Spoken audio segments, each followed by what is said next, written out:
naanahan niya ako ng 50. Yung parang, sige, ibigay mo sa akin yan.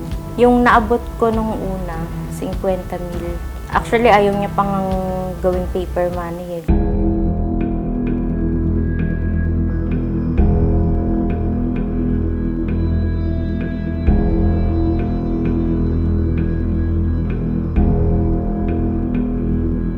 What we call 419 scam. Ito yung Nigerian scam. And then itong mga grupo nagpakilala na sila ay opisyal ng isang bansa o prinsipe ng isang bansa, mayroong pera na tinago pero nahihirapan silang i-move dahil sa custom processes o legal processes. Sinasabi nila, kung pwede mo kaming matulungan, bibigyan ka namin ng 20%. Pero bayaran mo muna yung tax fee, yung legal fee. Sulisit ng pera, bayad naman ng bayad yung victim, hanggang sa hindi na makaya na ng victim na naubos na ang pera niya, nakakalata na siya, niloloko na yata ako nito.